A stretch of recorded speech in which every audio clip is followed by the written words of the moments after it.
Welcome everyone to the Sunday service of the Unitarian Universalist Fellowship of San Miguel de Allende.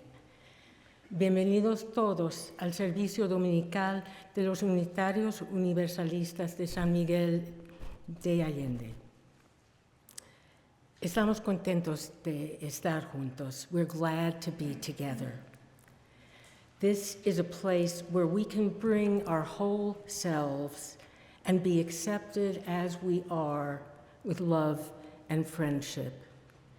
Este es un lugar donde podemos traer todo nuestro ser y ser aceptados tal como somos con amor y amistad. My name is Cathy Cánepa. I'm co-chair of Sunday Service Committee along with Susan McDonald, and I get to be our service leader today. So before beginning the worship portion of our service, we have some announcements. Please remember that we need donations for our November fundraising auction.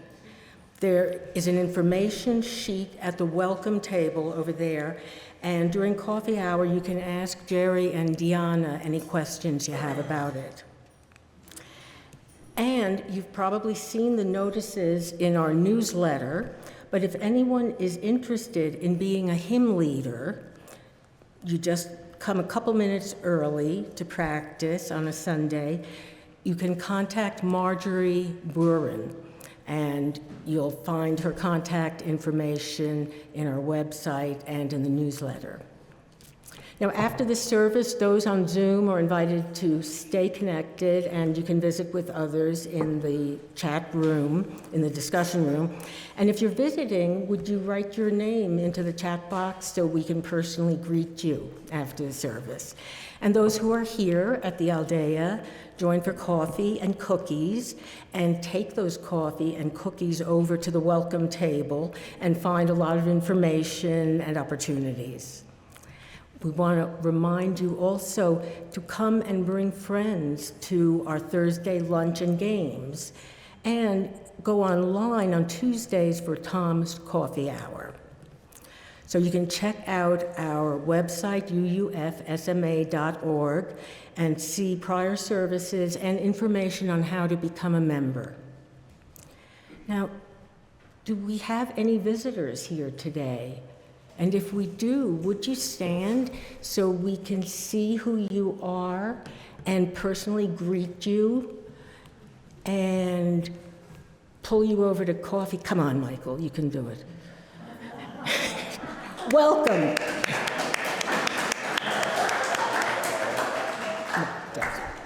name is Michael Moore. I'm married to Paula, and I haven't been here since December because of work and all that.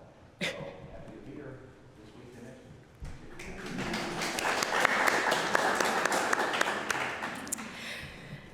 So today, we're very happy to have our own minister, Reverend Tom Rosiello, leading the service, albeit via Zoom from Massachusetts.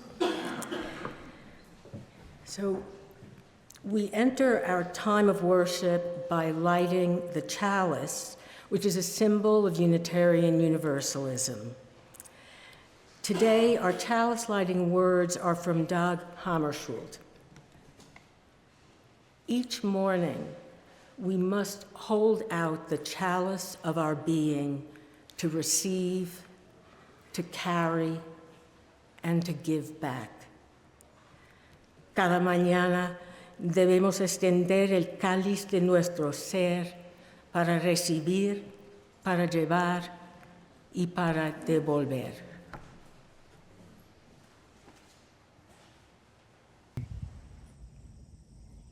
Good morning. I'm the Reverend Tom Rosiello, minister of this fellowship. And this morning I'm coming to you from the Cathedral of the Pines in Rindge, New Hampshire, right on the Massachusetts border, near where Malcolm and I have a lake cottage. I wish you could be here too this morning to experience this place in person. Today we're going to talk about sacred geography, and I think this is a perfect place to start that conversation. Generally, places are held as sacred either because of something that happened there, or is believed to have happened there, or because the land or the water, the geography itself, inspired spiritual connection. The Cathedral of the Pines here in southern New Hampshire kind of checks both boxes. In a great cathedral, above the altar, you would see a great stained glass window or an intricately carved reredos depicting Bible scenes. In this cathedral, as you can see right here, above the altar is a great mountain. When you sit on the benches in this open-air cathedral, your eyes are lifted to that mountain. This is nature's cathedral, if you will. When I come and sit here, the words of Psalm 121 always come into my head. I'll lift mine eyes unto the hills, from whence cometh my help. The mountain behind me is Mount Monadnock, the second most climbed mountain in the world. Second only to Mount Fiji. Its name comes from the indigenous people who first lived here and for whom the mountain was indeed a sacred place. Depending on which of the indigenous languages you use to interpret the name, it either means the mountain that stands alone or the place of the guardian spirit. Monadnock was visited by and considered a place of inspiration and spiritual connection by several of our Unitarian forebears as well, and I'll tell you more about that later. People have all sorts of reasons for climbing the mountain, and for those who do, the view from the top is awe-inspiring. But many more people find information from the experience of viewing it, connecting with it from the many different vantage points from which this lone mountain appears. It's sort of omnipresent in this area, referred to as just the mountain. It sneaks up upon you from many places when you're traveling through this surrounding area, and it gives you pause. Maybe on the right day, has a profound spiritual effect upon you. We're in one of those vantage point spots now, but this place is also held sacred for another reason, with the human creation of this cathedral as part of the story. In the fall of 1937, Sybil and Douglas Sloan purchased this land and much of the surrounding acreage. They had 4 children, Douglas, Sanderson, known as Sandy, Margaret, and Jack. The hope was that one day each of their children would build a home on the property. The adult children selected a parcel of the land where they wanted to build a home. We're on the land where their son Sandy had selected to build his home. In 1938, a hurricane ripped through this area. This was all dense forest. But the Sloans, when they were finally able to visit the property again, they were awestruck at what they discovered. The storm had knocked down many of the pine trees, opening up this space and revealing a stunning view of Mount Monadnock that they never knew was there. A few years later, tragedy struck the family. 2 of the sons, Jack and Sandy, were serving in the armed forces in World War II. They were both pilots. Jack returned home after the war, but Sandy did not. He died when his plane was shot down over Germany in 1944. So in 1945, the family held a memorial service here in the place where Sandy was to build his home. Many people from the community came to the service.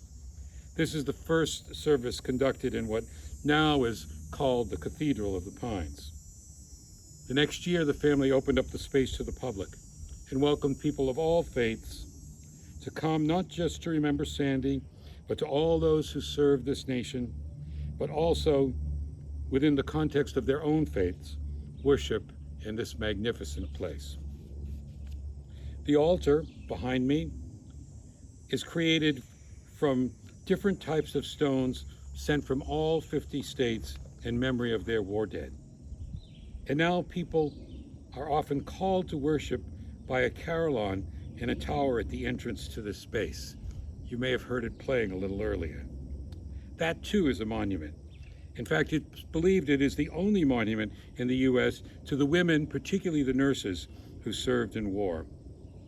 For many, in addition to nature's beauty, this place is consecrated by the lives of those who served the country and did not live to survive the experience. Especially in the summer, many faith traditions, including Unitarian Universalists, hold services here in this inspiring place, looking out at the mountain, and perhaps you can imagine that we're here today together, sitting on these benches and embracing Grand Monadnock.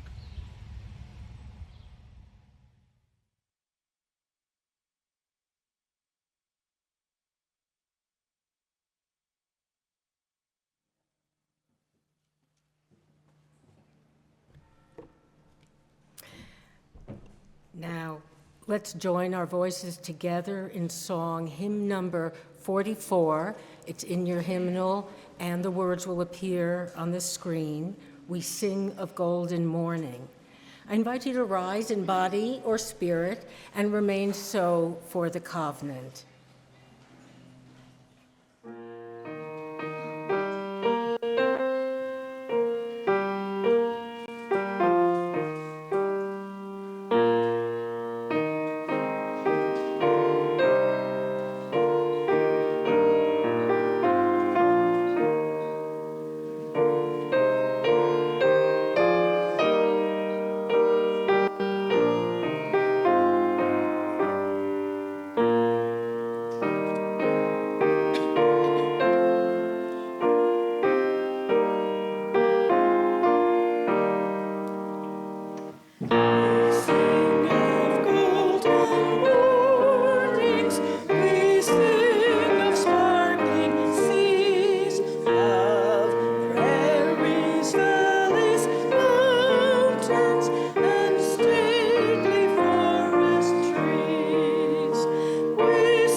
I invite you all to join in reciting this fellowship's covenant. This is our goal of how to be in relation to each other and the larger world.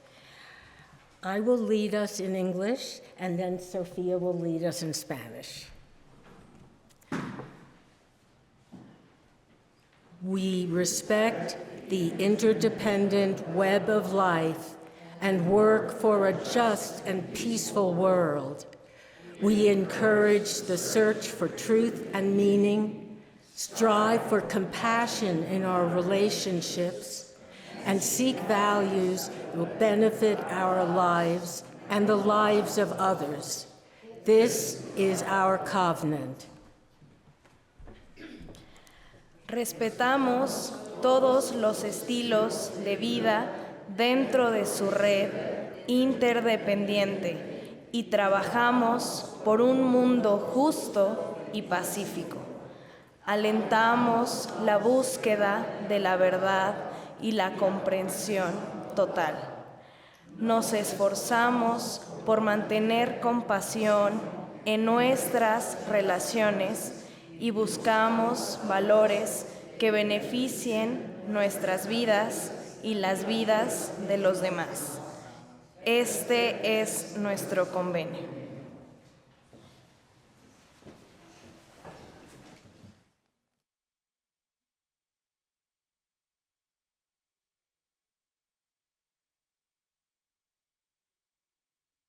Even when I'm away, please do not hesitate to contact me.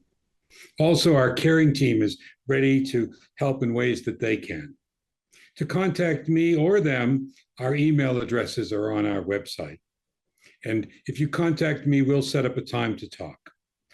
Part of caring for each other is sharing the significant milestones of our lives with our community. If you have a joy, sorrow, or concern that you'd like shared in an upcoming service, please email it to me. Or if you're going to be present at the Alder, you can write it on a card that will be given to the service leader. If there are any today, Cathy will share those a bit later. And if you are on Zoom with us today, you may type your joy, sorrow, or concern into the chat now. When we share each one of these, we light a candle, symbolizing that that thought, that prayer, that person is held in all of our hearts this morning. It's written in the Talmud, when you share a joy, the happiness is doubled. And when you share a sorrow, the pain is cut in half. This morning, we light our first candle for Liz Stone, whose birthday is today. And with this candle, we send her the very happiest of birthday wishes.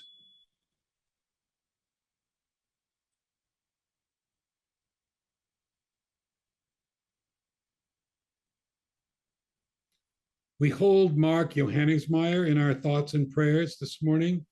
He will be having surgery this week for a vascular ulcer, and it's difficult to heal, and he'll be home healing for a while after that. We wish him a very successful surgery and as speedy as possible healing process. And we also ask any of you who might want to support Mark to be in touch with him. We light our third candle for the Reverend Louise Green, our guest minister last month, who became ill while she was with us. She is safely home, but still not feeling well, and we send our thoughts and prayers and speedy wishes for a full and speedy recovery.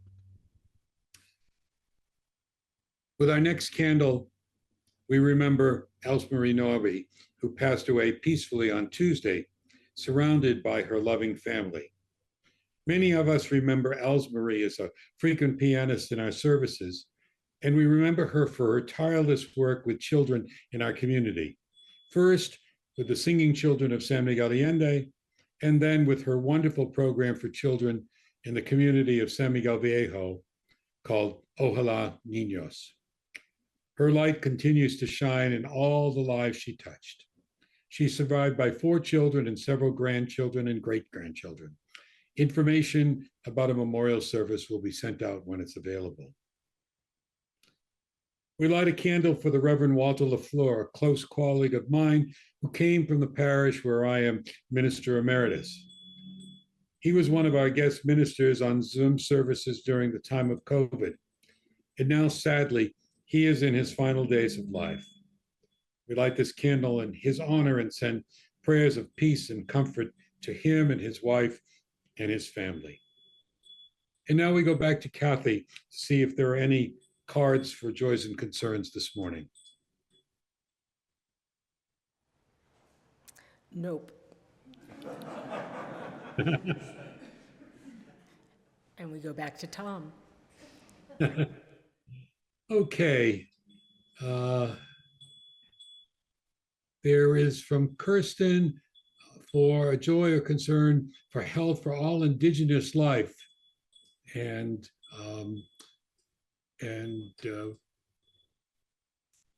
explaining that she is looking for our support and help as well. I don't see any others on Zoom. I hope I haven't missed any. Let me just try and scroll up.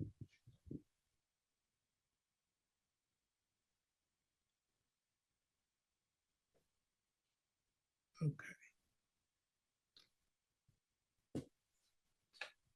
As we do, sadly, each week, we light our blue and yellow candle for all those who have been killed, injured, or displaced by the unjust and unprovoked war in Ukraine. And we light our other large candle for those who've been killed, injured, or displaced, or held hostage in the Middle East conflict. We pray for a ceasefire, the return of all hostages, the allowance of food and humanitarian aid to reach those in such awful need, and for a path to a lasting peace with dignity for all. Finally, we light a last candle for all those joys, sorrows, and concerns held deep in our hearts, but that remain unspoken this morning. I now invite you into a time of meditation, guided by a beautiful, peaceful cacophony of voices as we take a video walk through a beautiful woods. And if you wish during this video, you may come forward to light a candle for whatever you are holding in your heart this morning.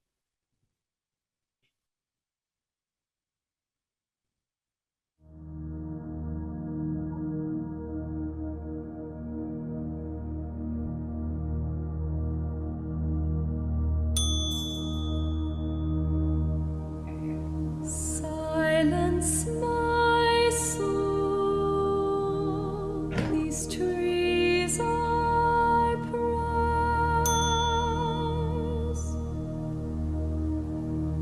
I asked the tree, tell me about God.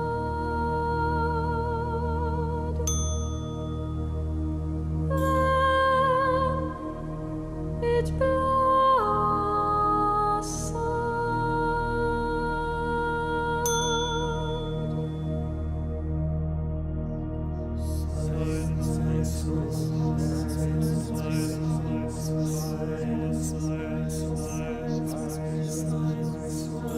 silence my soul, these trees are silent.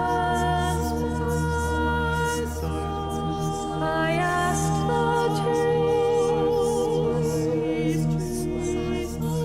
tell me about God. I asked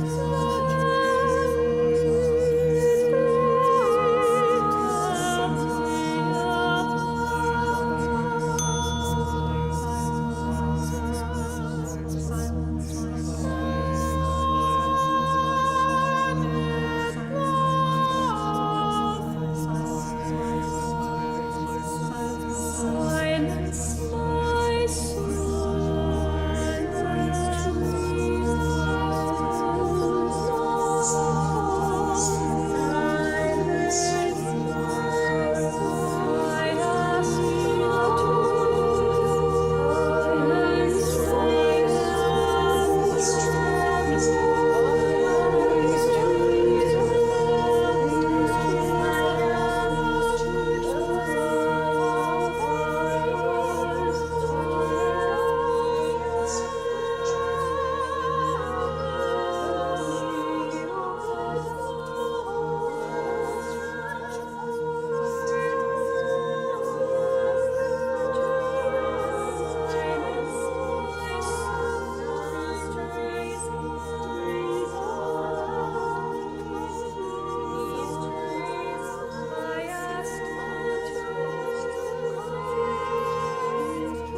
Please remain seated and join in responsive reading number 552.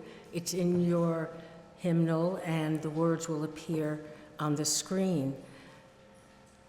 I will lead us in the first part, and Sofía will lead you in the response. My help is in the mountain, where I take myself to heal the earthly wounds that people give to me. I find a rock with a sun on it, and a stream where the water runs gentle, and the trees which one by one give me company. So I must stay for a long time until I have grown from the rock. And the stream is running through me, and I cannot tell myself from one tall tree. Then I know that nothing touches me nor makes me run away. My help is in the mountain that I take away with me.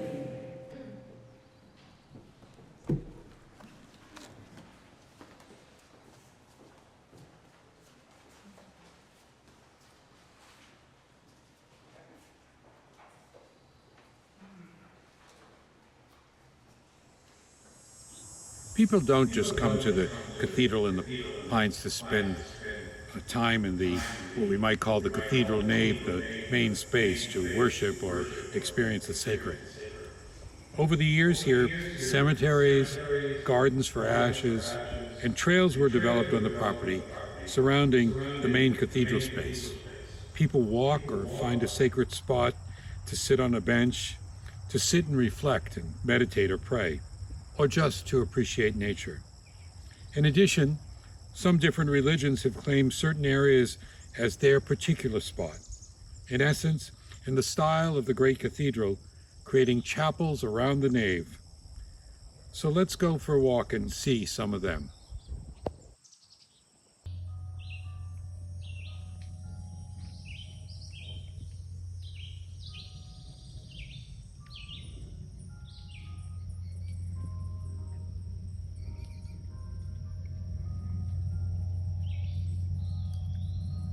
We're here in the cemetery at the Cathedral in the Pines. You see many simple graves in this wooded setting, both of veterans and really anyone who wished to be interred here. It's a very quiet and peaceful place. I'm sitting on one of the many benches that people come to and sit in prayer, meditation, or reflection.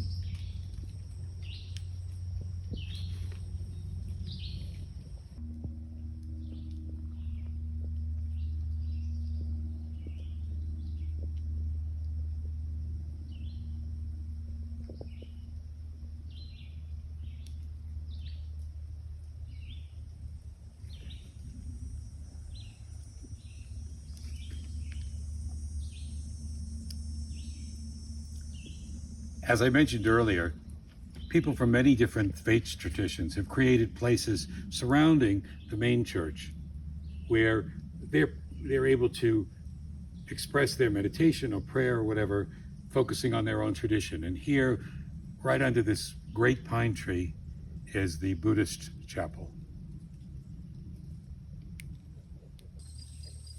I'm standing beside the Mother's Garden. It's a garden of beautiful perennials where many people have their ashes sprinkled and becoming part of nature again. It's a lovely surrounding.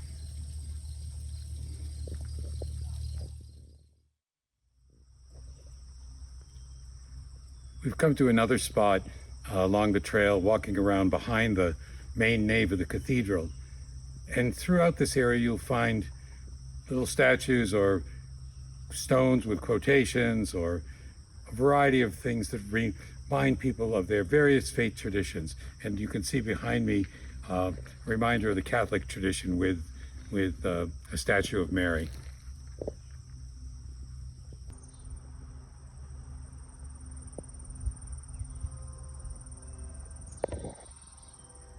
Here I'm sitting in front of another chapel which surrounds the main nave of the Cathedral of the Pines. This one, of course, is dedicated to people from Jewish tradition. And you see stones, some with names carved in Hebrew, and also this large monument of the Ten Commandments behind my head.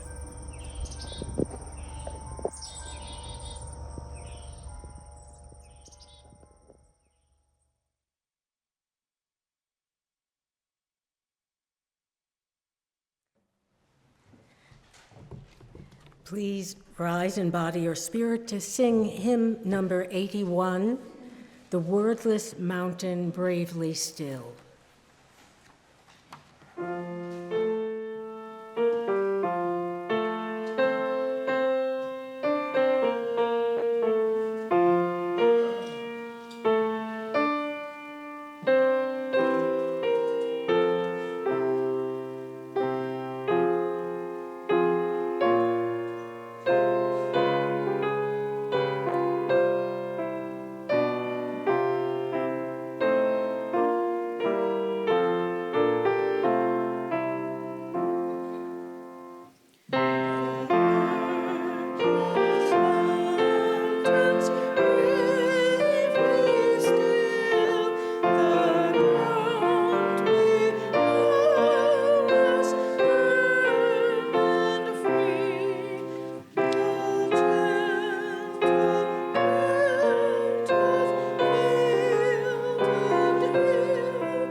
It's a pleasure to welcome you to New England this morning. We begin our service just a few miles from here at the Cathedral of the Pines in southern New Hampshire.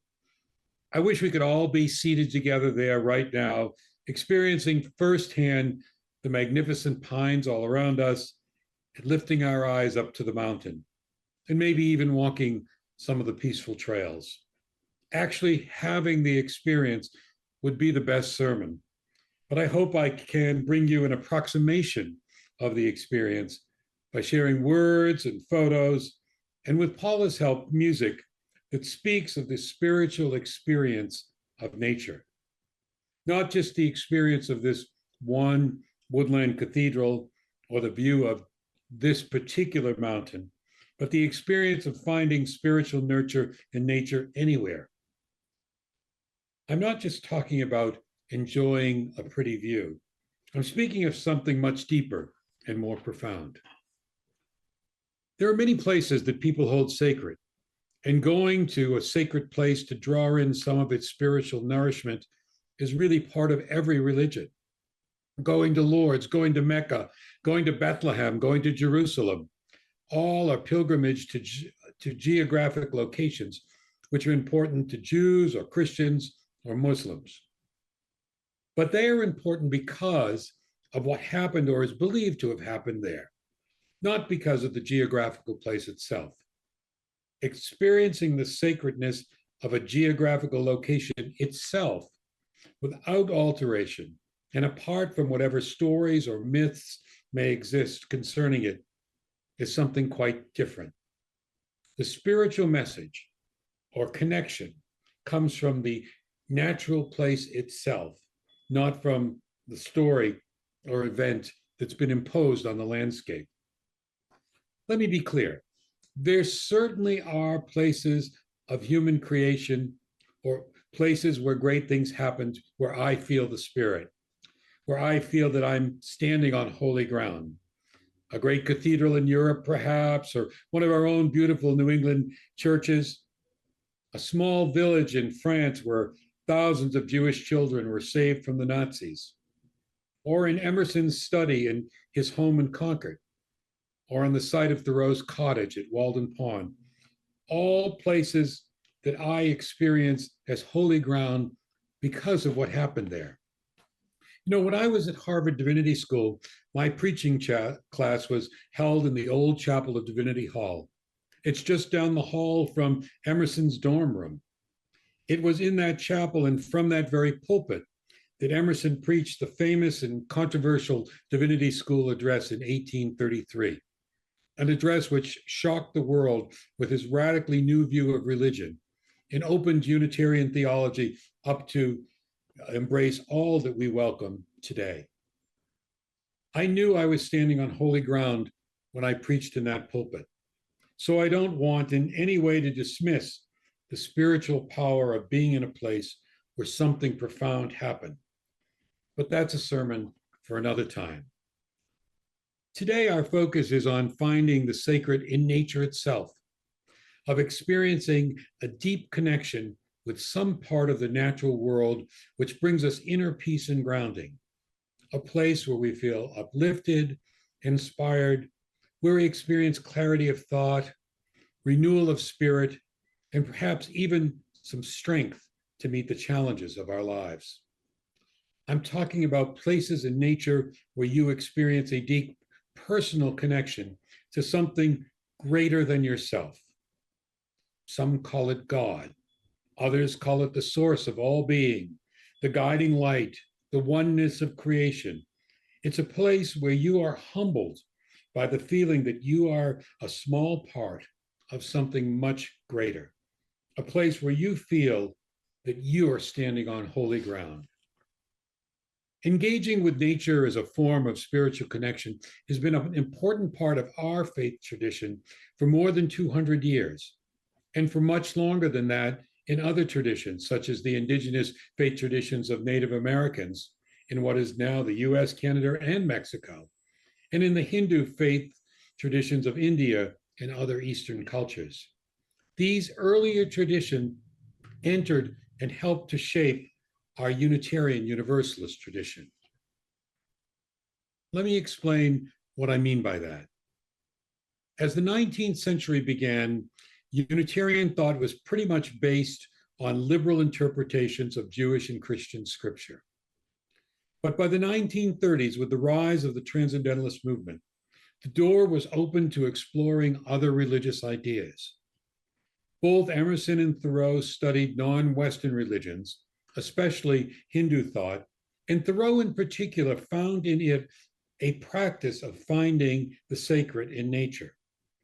What attracted the Transcendentalists to Hinduism was not only the sacred value it placed on nature, but also the value it placed on one's own experience as a route to knowing the sacred. They raised up the value of the personal experience of what is divine to a level above and apart from the cognitive, logical, textually based approach to religion, which the Enlightenment preached, and which was so much a part of Unitarianism at the time. The connection to Hinduism, particularly with Thoreau, is fascinating, and I won't do it justice in this sermon.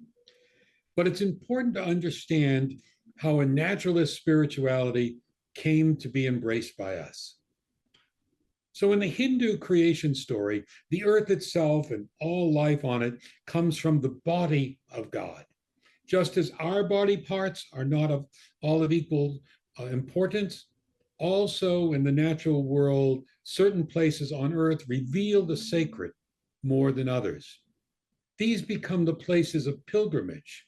They are called tirthas, or places where one crosses over from the mundane world to the sacred.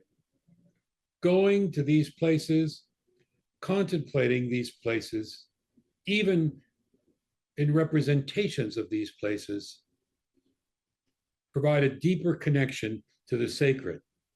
They provide what the Hindus call darshan. Nature is sacred, and we can connect to the sacred by engaging with it through our eyes, through our experience. In the 17th, 18th, and even 19th century, when our faith tradition was really developing, America, and that is the white colonial culture in the US, Canada, and Mexico, and not the indigenous culture, was all about conquering nature, seeing nature as the adversary, taking from the land anything valuable they could extract. It was about taming and recasting the landscape. Thoreau marched to a different drummer. He walked with the rhythms of nature, and he saw these actions of destroying nature as sacrilege. Like the other transcendentalists, Thoreau found the Hindu pantheistic view of God appealing. This is a view that says God and nature are one. The sacred is in all things. There is not a distant, removed God. Rather, the holy is as close as our breath. It's in all living creatures and in the natural world itself. Thoreau believed, as Hindus do, and unlike Christians of his time, that all of creation is related. Thoreau often expressed his relationship to the living spirit of the land and the water and the trees, and he believed in a oneness with nature governed by the same moral laws or principles. That's to say, there's not one philosophy which applies to humans and another to the natural world. He once wrote, "There is a higher law affecting our relationship to the pines as well as to men." Of course, that idea today is embodied in our seventh principle, respect for the interdependent web of all existence, of which we are a part.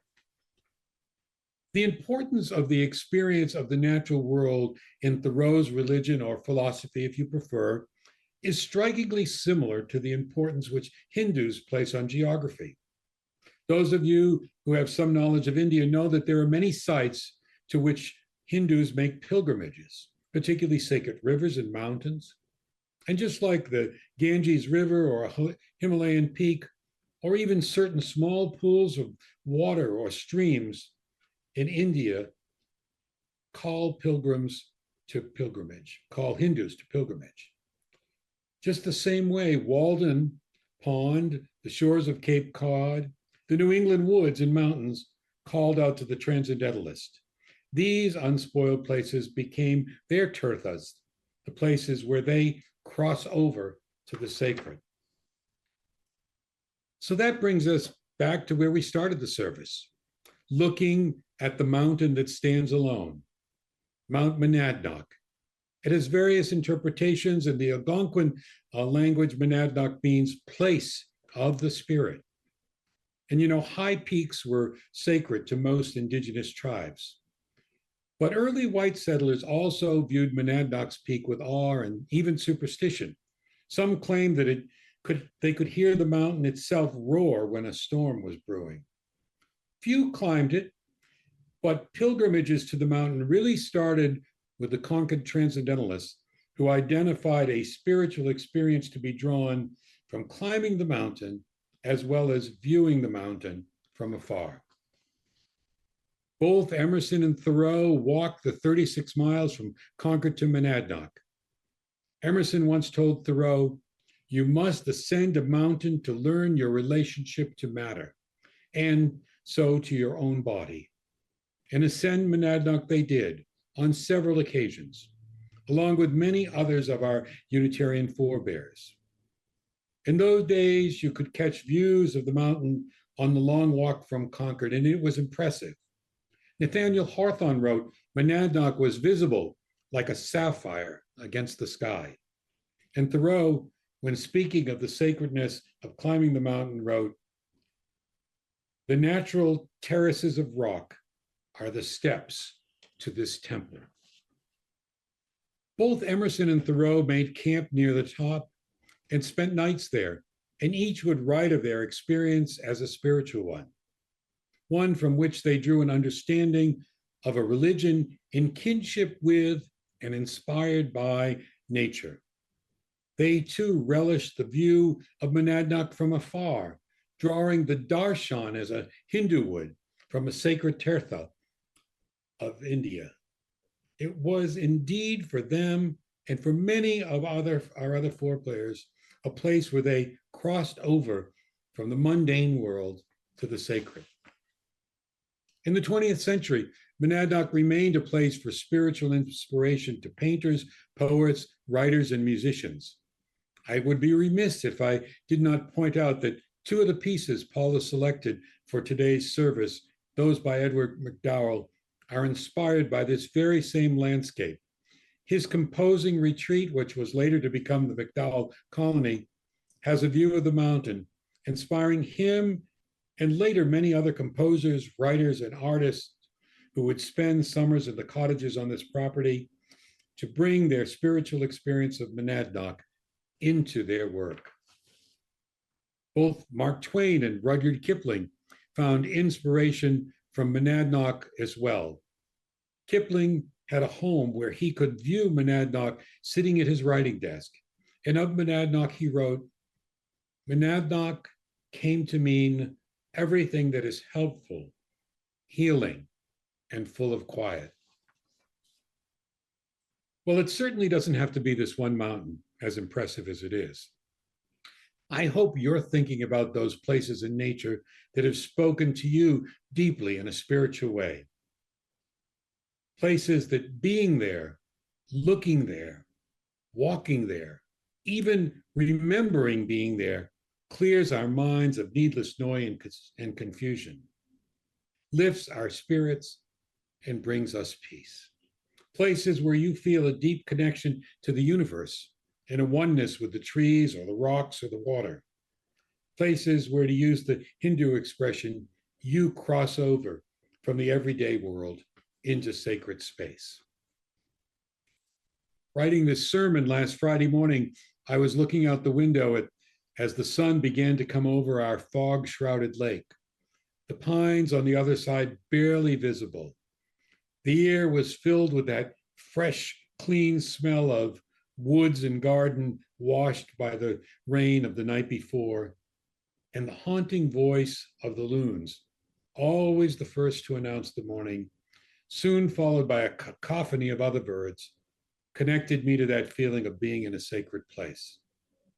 This place is a healing place for me, but there have been many others too. When I was in college, struggling with who I was and what direction my life would take, I began to have a recurring dream about a summer camp, a cottage in Western Massachusetts in a little town called Heath, where I went with my grandparents and great aunt and uncle. I had not been there since I was 11 or 12 maybe. The property had been sold many years earlier as they had become too elderly to continue to use it, and there was little interest in keeping it by those folks in my parents' generation. In my dreams, I saw the cottage, but my focus kept going to the mountain view.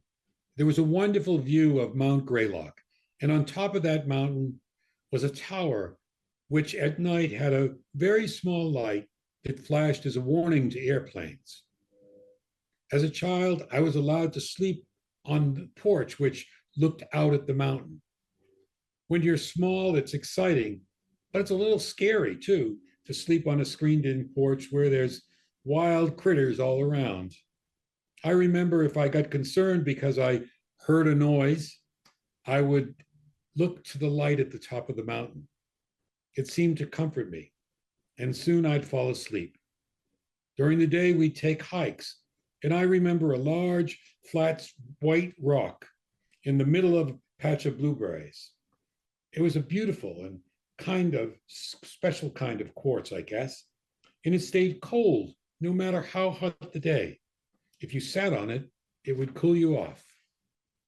Well, one morning I woke early, not something that college students often do, gave no thought to the classes I was supposed to attend that day, got in my car, and drove directly to the camp. I have no idea how I found it. I didn't know the address. I'd never looked at a map. I never even thought about how to get there. My mind was completely in a place of deep connection as I traveled. No one was at the camp. I looked at the mountain, and those famous words from the psalm just kept repeating in my head. I lift mine eyes unto the hills, from whence comes my help. I walked into the woods that day, and I found the rock, sat upon it, and yes, it cooled me, literally and spiritually. Somehow, what I knew that day was that I had returned to myself. I had reconnected with something that was of great significance in my life, because here was something that shaped me. Something here was a spiritual reality for me, and it remains so today. I came to realize that the mountain with the little light on top was really my image of God, if you will, a physical representation of what guided me on my path. I've reinterpreted the rock that I sat on many times, and I won't take you through that journey now, but almost every year I go back to the spot. I can't find the rock anymore, but the camp and the mountain are there. And every time I return, I leave with a sense of greater connection to my spiritual self, my values, who I am, and where I'm going. Certainly, this is not a renowned holy site where other pilgrims will flock, but it's a sacred place for me. So how about you? Is there a place where you have experienced this kind of sacred connection to nature? A place where you can leave behind the clutter of your life and hear another voice? A place that will restore you? A place where you can cross over from the mundane to the sacred? Maybe it's the ancient Montezuma cypress tree that's outside of San Miguel, or a nearby desert landscape at sunrise or in bloom after the rain, or the beautiful mountains that surround San Miguel with their ever-changing shading of clouds and sun, or the experience of gazing up at the stars out in Pozos. This morning's message is a very simple one. It's an invitation to claim or reclaim your holy ground. Perhaps you can go there and visit it again, but perhaps that's not practical. But maybe you can visit it in your mind. Or perhaps you can embrace some new sacred ground near wherever you are right now.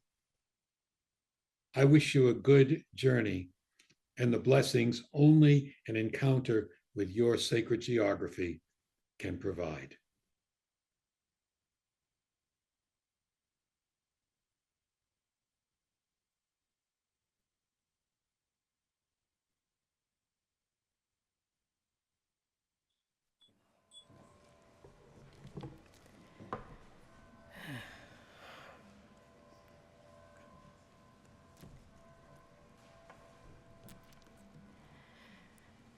Our offering words are adapted from UU Minister John Saxon's The River of Community.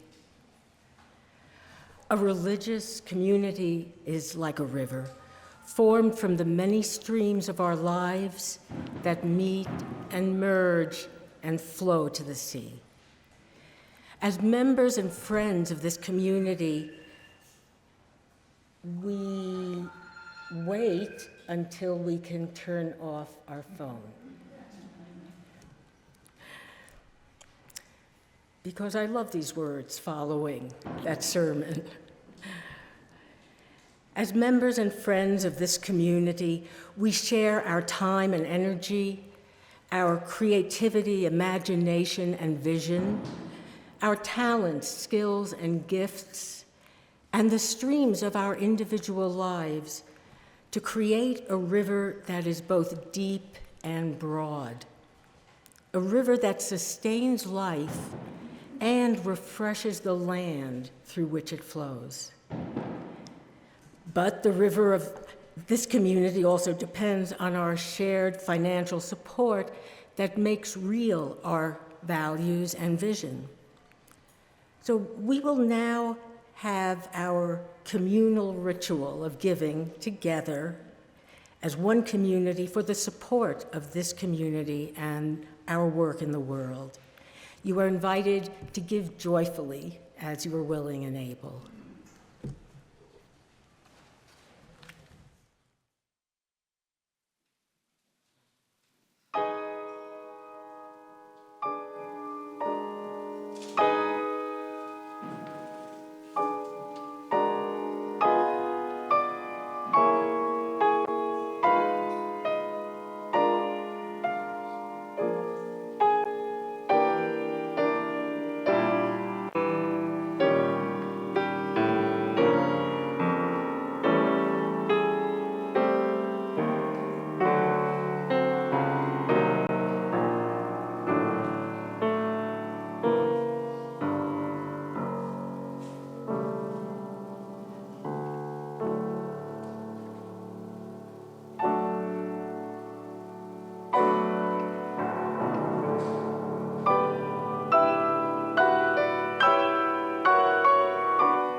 Thank you for being with us today, and I hope you'll join us again next week, either in person or on Zoom. Soon I'll see you all back in San Miguel in September, but there's many good services to be had till I get there, or a couple of good services anyway.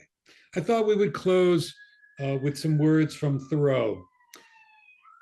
Thoreau wrote in Walden, "We can never have enough of nature. We must be refreshed by the sight of inexhaustible vigor, vast and titanic features, the seacoast with its wrecks and the wilderness with its living and its decaying trees, the thundercloud and the rain which lasts 3 weeks and produces freshets.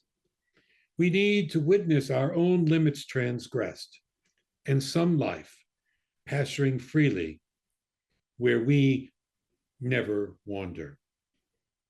And now back to Cathy.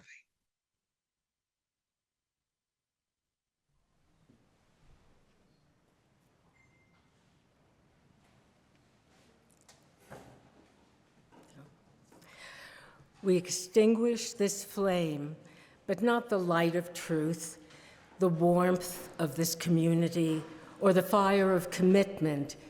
These we carry with us in our hearts until we are together again. Extinguimos esta llama, pero no la luz de la verdad, el calor de la comunidad, o el fuego de nuestro compromiso. Estos los llevaremos en el corazón hasta que estemos juntos otra vez. Please remain seated for the postlude.